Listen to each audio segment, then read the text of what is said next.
Nirmaljeet Sekho was India's first flying officer to be honoured with the Paramveer Chakra, and this is his story. He served in the 1971 Indo-Pakistan War, which was an instrumental battle to determine the fate of Bangladesh. Sekho took on 6 Pakistani fighter planes single-handedly. He shot down 2, 4 more fled. Nirmaljeet Sekho was born on 17 July 1945 in Ludhiana's Issewala village. During the Indo-Pakistan War in 1971, Flying Officer Nirmaljeet Sekho's squad was deployed in Srinagar. Before the India-Pakistan War broke out, no Indian Air Force squadron was deployed in Srinagar. This was due to a 1948 international treaty. It so happened that squadron headed by Nirmaljeet Singh was the very first to be deployed in Srinagar. The squadron thus was not well acquainted with the geography or the climate. On 14th December 1971, 6 Pakistani F-86 jets attacked the Srinagar airfield.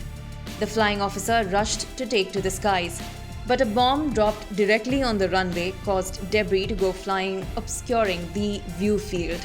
The takeoff was delayed. By the time all was clear, 6 Pakistani fighter jets were raiding the airfield. It was high risk to take off during enemy attack, yet Nirmaljeet Sekho braved it and took off as number 2 in a 2-nat formation with Flight Lieutenant Ghuman. However, reportedly, Flight Lieutenant Ghuman lost visual with his wingman soon after takeoff. Nirmaljeet single-handedly took on the enemy and set his target on 2 Pakistani jets.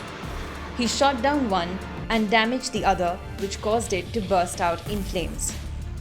But amid this, he himself was caught on the enemy's radar and hit. He was asked to return to base.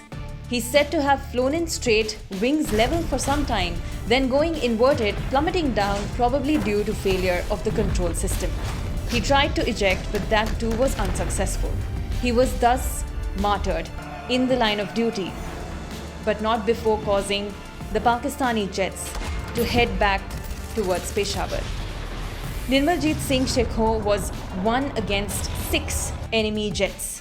The odds were heavily stacked against him, and yet he emerged victorious eternally. For his bravery, he was given the highest military honor, the first Paramveer Chakra for the IAF posthumously.